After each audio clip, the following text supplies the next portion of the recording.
What is up, guys? It is Ono from Ono Tech here with a brand new video, and in this video I will be giving you guys my favorite upcoming smartphones for 2014.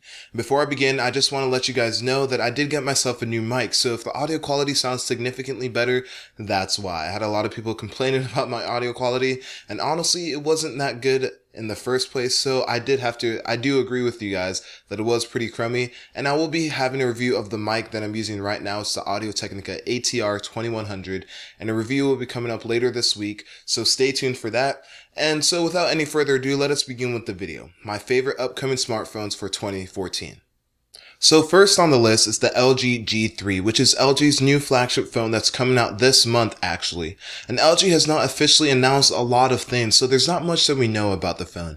But what we do know is that it will house a 5.5 inch screen with a 2K display and over 500 pixels per inch, making it a lot better than Apple's Retina display on their current flagship phones and other Apple products. And like I said before, LG is being really secretive with their new G3, so there's not much that we do know. But many speculate that it will have a 3000 milliamp hour battery and a very slim form factor. And others still speculate that there will be two variants of the phone, which is why there might be two actually release days that LG's having on May 27th and 28th. So maybe one will come out on the 27th and the other variant out on the 28th.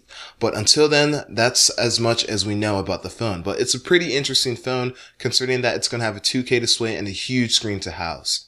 So following the G3, we have the Apple iPhone 6, or as some have been calling it, the iPhone Air. And unlike the G3, rumors and concepts have been floating around the entire internet filled with the iPhone 6 or the iPhone Air.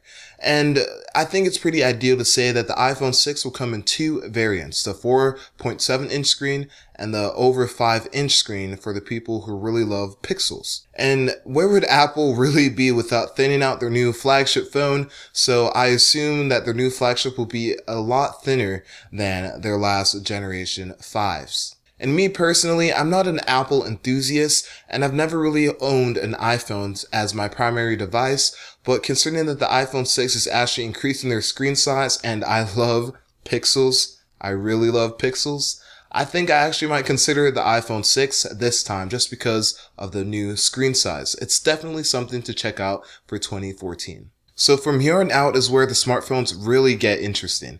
And next on my list is the OnePlus One. And many have been naming this the poor man's Oppo for several reasons, but I'm frankly fine with that. I will say it does look like the Oppo Find 7a because they do have similar specs like the 1080p 5.5 inch screen, and also the 2.5 GHz quad-core processor, and they also have similar designs.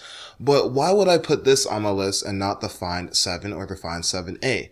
Well, that's specifically because of the price. The 16GB version of the OnePlus One is only $299, and for $50 more, you can get the 64GB version for only $350. And that is insane specs for the price. And I just hope that OnePlus or whatever company this is decides to go to Sprint just so I can get this as my daily driver, because my phone right now,